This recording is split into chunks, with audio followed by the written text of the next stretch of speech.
Bismillahirrahmanirrahim. Assalamualaikum warahmatullahi wabarakatuh. Selamat pagi, salam sejahtera bagi kita semua. Terima kasih kepada mahasiswa untuk mata kuliah SDM Jepang dan Migrasi Internasional pada pertemuan ke-11. Pada pertemuan ini kita akan membahas terkait pekerja migran Indonesia.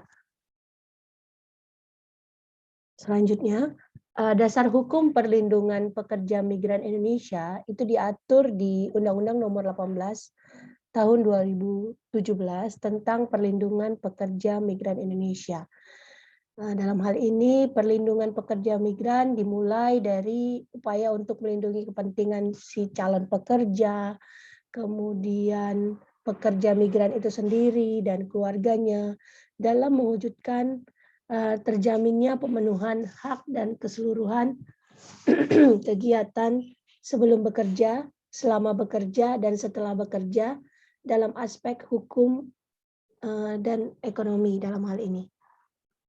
Kemudian bentuk-bentuk perlindungan. Bentuk-bentuk perlindungannya tadi disebutkan sebelum bekerja adalah keseluruhan aktivitas untuk memberikan perlindungan sejak pendaftaran sampai pemberangkatan. Dalam hal ini diproses oleh BP2MI. BP2MI adalah Badan Perlindungan Pekerja Migran Indonesia. Perlindungan selama bekerja adalah keseluruhan aktivitas untuk memberikan perlindungan selama pekerja migran Indonesia dan anggota keluarganya berada di luar negeri.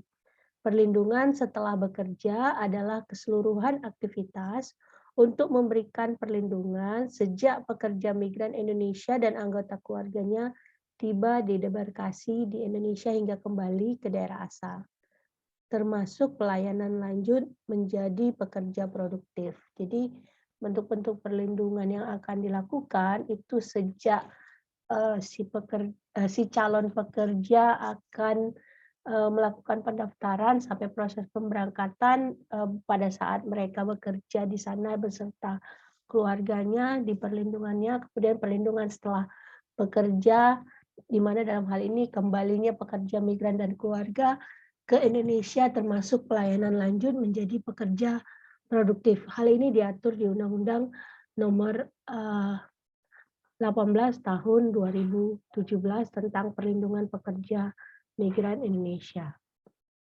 Kemudian tujuan perlindungan pekerja migran Indonesia ini diatur di dalam pasal 3 Undang-Undang Nomor 18 Tahun 2017 tentang perlindungan pekerja migran. Dalam hal ini menjamin pemenuhan dan penegakan HAM sebagai warga negara dan pekerja migran Indonesia dan menjamin perlindungan hukum, ekonomi, dan sosial pekerja migran Indonesia dan keluarganya.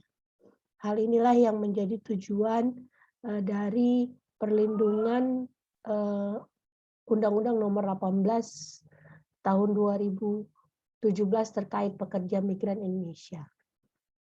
Kemudian pekerja migran Indonesia diatur di pasal 4-nya meliputi siapa-siapa saja yang menjadi pekerja migran menurut undang-undang ini.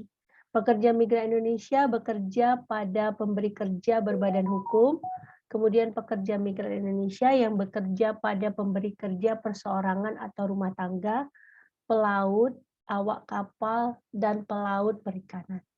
Jadi pekerja migran yang dikategorikan dalam undang-undang ini meliputi pekerja migran Indonesia yang bekerja kepada pemberi kerja berbadan hukum, pekerja migran Indonesia yang bekerja pada pemberi kerja perseorangan atau rumah tangga, pelaut, awak kapal, dan pelaut perikanan. Jadi ada sedikit perbedaan ya dalam hal ini menurut migrasi pekerja migrasi menurut ILO. Nanti kita baca kembali.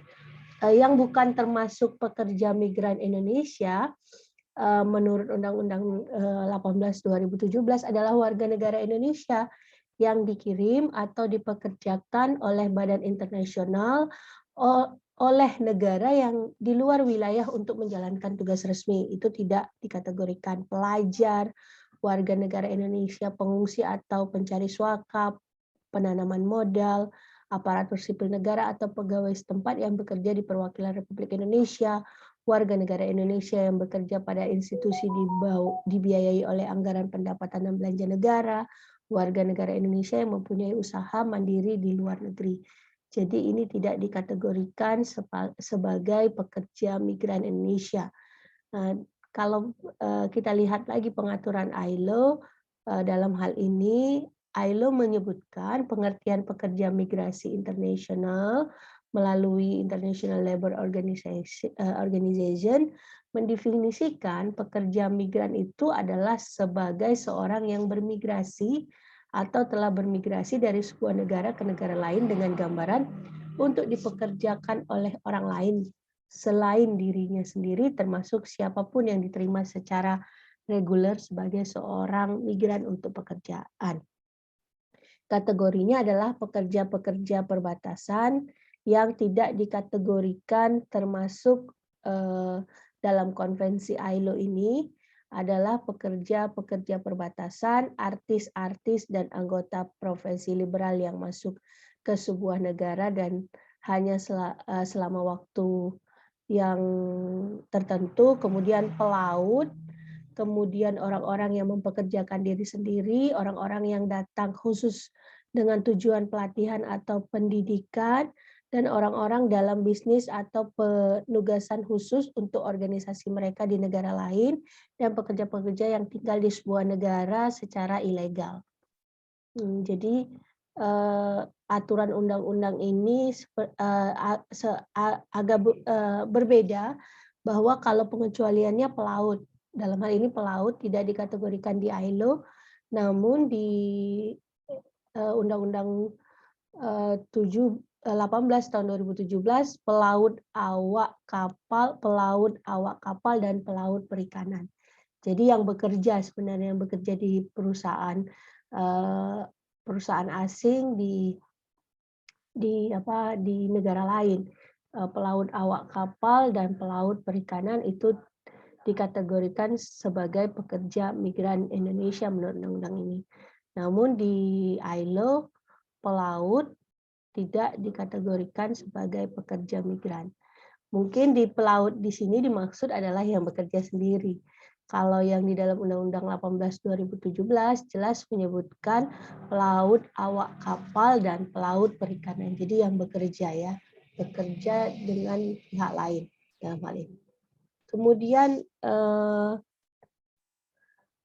yang lain hampir rata-rata sih sama, bahwa kategori-kategori pekerja yang tidak termasuk ya pekerja perbatasan, artis, orang-orang yang mempekerjakan diri sendiri itu tidak dikategorikan pekerja migran. Terus orang-orang yang sedang berpendidikan, sedang bersekolah juga tidak dikategorikan, pebisnis tidak dikategorikan, pekerja-pekerja yang tinggal di sebuah negara secara ilegal. Hal ini tidak dimasukkan ke dalam Undang-Undang 18 2017. Di sini warga negara Indonesia yang mempunyai usaha mandiri di luar negeri, tapi tidak kategori pekerja ilegal ya, tidak dirumuskan terkait pekerja ilegal di dalam aturan ini. Kemudian kita lanjut lagi, persyaratan pekerja migran di Indonesia itu diatur di pasal 5. Dengan syarat-syarat berusia minimal 18 tahun, memiliki kompetensi, sehat jasmani dan rohani, terdaftar dan memiliki nomor kepesertaan jaminan sosial, memiliki dokumen lengkap yang dipersyaratkan, itu menjadi syarat-syarat dari seorang untuk dapat mendaftarkan sebagai calon pekerja migran. Kemudian hak calon pekerja migran Indonesia. Kita bicara soal hak dan kewajiban. Dalam hal ini, calon pekerja migran dan pekerja migran itu diatur di pasal 6 ayat 1 di dalam undang-undang ini, bahwa yang mendapatkan pekerjaan di luar negeri dan memilih pekerjaan sesuai dengan kompetensinya. Jadi haknya adalah mendapatkan pekerjaan dan memilih pekerjaan sesuai kompetensi. Kemudian memperoleh akses peningkatan kapasitas diri melalui pendidikan dan pelatihan kerja. Kemudian memperoleh informasi yang benar mengenai pasar kerja, tata cara penempatan, dan kondisi kerja di luar negeri, memperoleh pelayanan yang profesional dan manusiawi, serta perlakuan tanpa diskriminasi pada saat sebelum bekerja, selama bekerja, dan setelah bekerja. Kemudian menjalankan ibadah sesuai dengan agama dan keyakinan yang dianut. Jadi itu merupakan hak azazi atau hak-hak yang dilindungi dalam Undang-Undang 18 2017. Selanjutnya, di sini menyebutkan memperoleh upah sesuai dengan standar upah yang berlaku di negara tujuan penempatan dan kesepakatan kedua negara dalam perjanjian kerja, kemudian memperoleh perlindungan dan bantuan hukum atas tindakan yang dapat merendahkan harkat dan martabat sesuai dengan ketentuan peraturan perundang-undangan di Indonesia dan di negara tujuan penempatan. Kemudian selain itu memperoleh penjelasan mengenai hak dan kewajiban sebagaimana yang tertuang di dalam perjanjian kerja, memperoleh akses berkomunikasi, menguasai dokumen perjalanan selama bekerja, berserikat dan berkumpul di negara tujuan penempatan sesuai dengan ketentuan peraturan perundang-undangan yang berlaku di negara tujuan penempatan, memperoleh jaminan perlindungan keselamatan dan keamanan kerja, kemudian memperoleh dokumen dan perjanjian kerja calon pekerja migran Indonesia dan atau pekerja migran Indonesia. Jadi undang-undang ini telah mengatur secara rigid, secara detail terkait hak pekerja sebagaimana yang diatur di pasal 6 Undang-Undang Nomor 18 Tahun 2017, baik calon maupun peserta pekerja migran dan keluarganya. Hal ini diatur. Kemudian apa sih yang menjadi kewajiban dari pekerja migran? Dalam hal ini mentaati peraturan perundang-undangan baik yang di dalam negeri maupun di negara tujuan. Penempatan, menghormati adat istiadat dan kebiasaan, menaati pelaksanaan pekerjaan sesuai dengan perjanjian kerja, melaporkan kedatangan, keberadaan, dan kepulangan pekerja migran Indonesia kepada perwakilan Republik Indonesia di negara tujuan.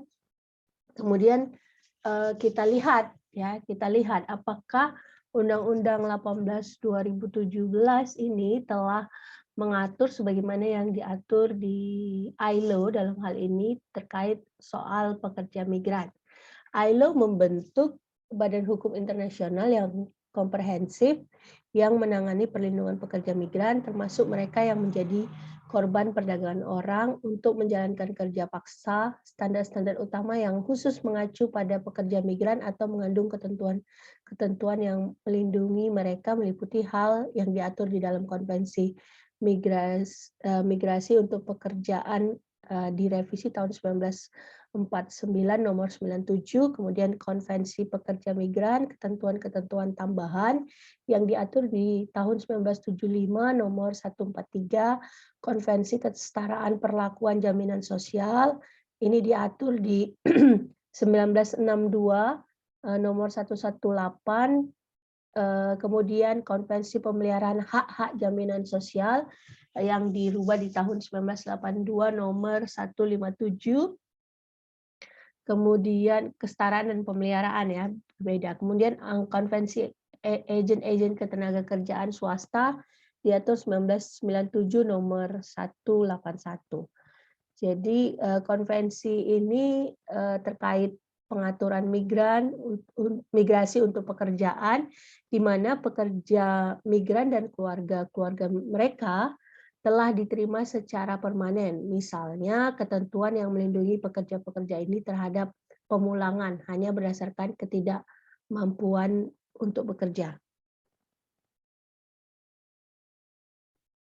Kemudian konvensi yang meliputi mereka yang diterima secara reguler sebagai migran untuk pekerjaan.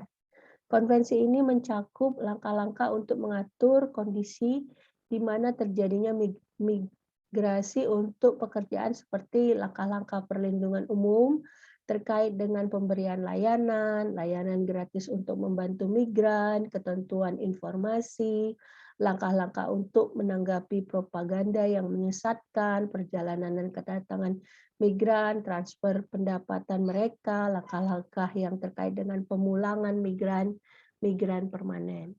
Konvensi ini juga menyediakan langkah-langkah yang bertujuan untuk memastikan kesetaraan perlakuan antara pekerja migran yang reguler dan warga negara sehubungan dengan jaminan sosial, kondisi pekerjaan, kondisi hidup, pajak, kemudian pekerjaan dan akses. Konvensi juga menuntut implementasi kebijakan kesetaraan perlakuan antara warga negara dan pekerja migran reguler. Dan beberapa hal terkait soal migran yang tidak termasuk dalam cakupan konvensi adalah pekerja yang di garis perbatasan. Jadi hal-hal yang pekerja-pekerja jadi aturan-aturan ini tidak berlaku bagi pekerja yang bekerja di garis perbatasan, anggota profesi liberal, artis, terus mereka-mereka yang mempekerjakan diri sendiri itu tidak dikategorikan sebagai pekerja migran sebagaimana yang diatur di dalam ILO. Dan aturan-aturan ILO ini juga diadopsi oleh Undang-Undang Nomor 18 Tahun 2017. Beberapa hal sudah diadopsi, misalnya terkait soal orang-orang yang tidak dikecualikan itu sama, kemudian kesetaraan memperoleh hak-hak sebagaimana yang diatur di 18 di pasal 6 itu juga diatur sesuai dengan konvensi ILO ini. Ya, beberapa hal ya. Kemudian dalam konvensi pekerja migran yang tahun 1975 tambahan terhadap konvensi tahun 1949 ini menyebutkan beberapa hal terkait bertujuan untuk mengatur kondisi di mana migrasi perburuhan terjadi, memberikan perlindungan khusus untuk kategori pekerjaan yang sangat rentan, sementara mereka dipekerjakan di negara lain di luar dari negara mereka sendiri. Tidak terdapat pembedaan antara migran permanen atau migran sementara. Kemudian konvensi ini merupakan upaya pertama yang dilakukan oleh komunitas internasional untuk menangani masa-masa yang timbul dari migrasi irregular dan pekerja ilegal bagi para migran. Jadi di dalam Undang-Undang 18 2017 itu tidak membicarakan atau melindungi terkait pekerja migran ilegal. Jadi tidak ada pembatasan antara pekerja reguler maupun pekerja irregular dalam hal ini. Jadi di situ hanya menyebutkan calon pekerja migran, strip pekerja migran, dan keluarga. Artinya yang diakui sebagai pekerja migran dalam hal ini adalah yang terdaftar. Namun beberapa hal misalnya terkait soal permasalahan-permasalahan pekerja migran ilegal tetap diberikan perlindungan ya, namun perlindungannya tidak dikategorikan sebagai pekerja migran Indonesia. Hanya kategori sebagai warga negara Indonesia. Kemudian tanpa menentang hak-hak negara untuk mengatur arus migrasi, konvensi ini menetapkan kewajiban umum bagi negara untuk menghormati HAM dan dasar bagi semua pekerja migran. Menurut Undang-Undang Nomor 18 Tahun 2017 jelas menyebutkan bahwa tujuan dari undang-undang ini adalah melindungi atau melaksanakan HAM dan memberikan perlindungan ekonomi dan sosial bagi pekerja migran dan keluarga. Jadi hal ini sudah diatur di dalam Undang-Undang Nomor 18 Tahun 2017 ya. Terkait beberapa misalnya konvensi tersebut juga menekankan pentingnya berkonsultasi pada perwakilan-perwakilan organisasi, dan di dalam aturan-aturan ini juga menyebutkan bahwa perlu ada menginformasikan kedatangan kepada badan-badan perwakilan yang ada di Indonesia. Itu kewajiban bagi pekerja migran Indonesia untuk melaporkan kedatangan mereka di negara tujuan. Aturan ILO yang dikecualikan tadi sudah disebutkan, mengecualikan peserta latihan dan mereka yang tugaskan untuk tugas khusus. Meskipun demikian, pengecualian-pengecualian ini hanya berlaku di bagian 2 yang menangani kesetaraan kesempatan bagi migran perempuan dan laki-laki. Hal ini bahwa semua pekerja migran tanpa membedakan siapapun memiliki hak atas perlindungan sehubungan dengan hak asasi manusia dan dasar hukum khusus timbul dari pekerjaan yang terdahulu. Jadi misalnya terkait soal latihan peserta pelatihan itu juga sebenarnya diberikan perlindungan sehingga pada proses menjalankan pekerjaan itu tidak tidak terlindungi sebagaimana yang diatur di dalam hak asasi manusia. Kemudian di dalam Konvensi Kesetaraan Kesempatan Jaminan Sosial yang diatur 1962 nomor 118, konvensi tersebut mengandung ketentuan yang terkait dengan ke-9 cabang jaminan sosial, perawatan medis, tunjangan sakit, tunjangan cacat, tunjangan usia tua, tunjangan mereka yang selamat, tunjangan kecelakaan kerja, tunjangan pengangguran, dan tunjangan keluarga. Nah, itu diatur di dalam jaminan sosial. Ya, di dalam Undang-Undang 18 2017 itu menyebutkan bahwa pekerja migran itu harus memiliki jaminan sosial. Ya. Nah, ini kesetaraan dalam perlakuan untuk memperoleh jaminan sosial.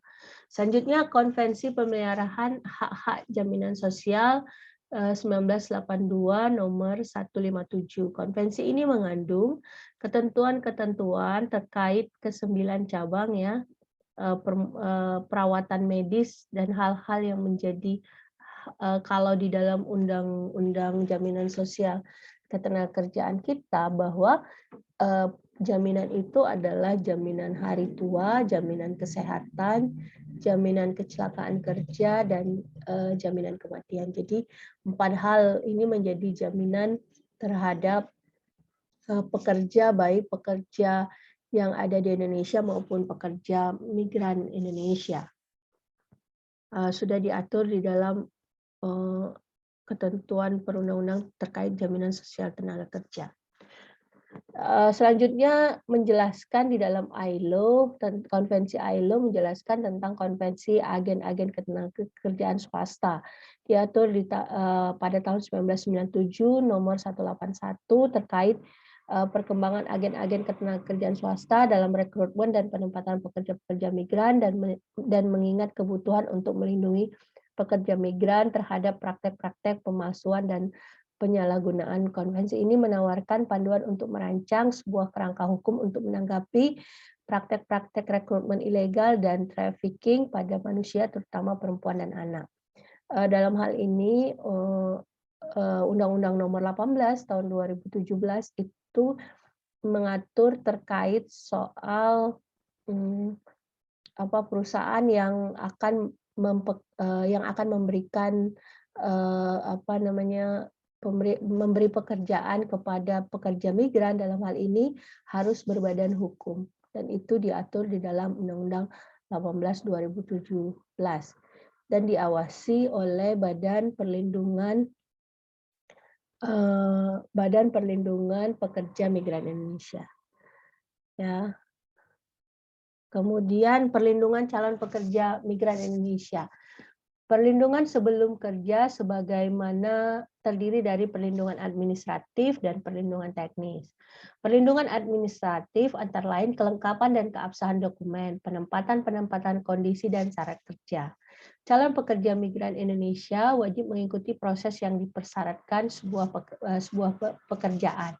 Kalau kita lihat JEPA kemudian SSW yang mempersyaratkan adanya kompetensi pekerja-pekerja migran Indonesia, calon pekerja migran Indonesia itu dilatih baik bahasa dan pelatihan-pelatihan kerja untuk meningkatkan kompetensi dan adanya ujian kompetensi agar memiliki standar sesuai dengan kebutuhan dalam proses yang dipersyaratkan sebelum bekerja. Kemudian dokumen apa yang harus dimiliki? Dokumen terkait adalah calon pekerja migran Indonesia, surat keterangan status perkawinan, kemudian surat keterangan izin suami atau istri, sertifikat kompetensi kerja, surat keterangan sehat berdasarkan hasil pemeriksaan kesehatan dan psikologi, paspor, visa kerja, perjanjian penempatan pekerja migran Indonesia, dan perjanjian kerja. Itu dokumen yang harus dimiliki oleh pekerja migran Indonesia. Hubungan kerja, apa yang dimaksud dengan hubungan kerja? Hubungan kerja antara pemberi kerja dan pekerja migran Indonesia berdasarkan perjanjian kerja yang mempunyai unsur pekerjaan, upah, dan perintah. Hal ini sama ya, diatur di dalam Undang-Undang Ketenagakerjaan bahwa adanya hubungan kerja karena adanya pekerjaan, upah, dan perintah. Hubungan kerja antara pemberi kerja dan pekerja migran di Indonesia berdasarkan perjanjian kerja yang mempunyai unsur pekerjaan, upah. Hubungan kerja antara pemberi kerja dengan pekerja migran Indonesia terjadi setelah perjanjian kerja disepakati dan ditandatangani oleh para pihak. Jangka waktu perjanjian kerja berdasarkan kesepakatan bersama. Perpanjangan jangka waktu perjanjian kerja ditandatangani di muka pejabat yang berwenang. Perjanjian kerja tidak dapat diubah tanpa persetujuan para pihak. Kemudian apa sih isi-isi perjanjian kerja? Dalam hal ini nama profil, alamat lengkap pemberi kerja, nama dan alamat lengkap pekerja migran Indonesia, jabatan atau jenis pekerjaan migran Indonesia, hak dan kewajiban para pihak, kondisi dan syarat kerja yang meliputi jam kerja, upah, dan tata cara pembayaran, cuti, waktu istirahat, serta fasilitas dan jaminan sosial dan atau asuransi yang diberikan di dalam perjanjian kerja. Jangka waktu perjanjian kerja, jaminan keamanan keselamatan pekerja migran Indonesia selama bekerja. Kemudian perusahaan penempatan pekerja migran Indonesia. Perusahaan penempatan pekerja migran Indonesia itu wajib menempatkan calon pekerja migran Indonesia sesuai dengan jabatan dan jenis pekerjaan sebagaimana yang tercantum dalam perjanjian kerja. Sanksi administratif bagi perusahaan penempat pekerja migran yang tidak sesuai dengan jabatan dan jenis pekerjaan. Jadi kalau perusahaan penempatan pekerja migran Indonesia itu tidak sesuai dia ditempatkan, maka dia akan diberi sanksi administratif dalam hal ini. Beberapa hal terkait soal pekerja migran mungkin akan kita bahas pada pertemuan di Zoom, ya, beberapa hal terkait Undang-Undang Nomor 18 Tahun 2017. Kemudian kalau dilihat lagi terkait dengan SDM Jepang dalam hal ini, Indonesia mempunyai kesepakatan G2G, ya, government to government, terkait soal pekerja migran Indonesia yang dibutuhkan oleh Jepang dengan kompetensi sebagai perawat dan pekerja-pekerja industri ya yang dibutuhkan, yang sudah kita bahas di minggu lalu. Terima kasih untuk teman-teman semua. Sampai ketemu di diskusi Zoom yang akan kita laksanakan pada pertemuan 11. Saya sudahi dengan wabillahi taufiq wal hidayah. Assalamualaikum warahmatullahi wabarakatuh.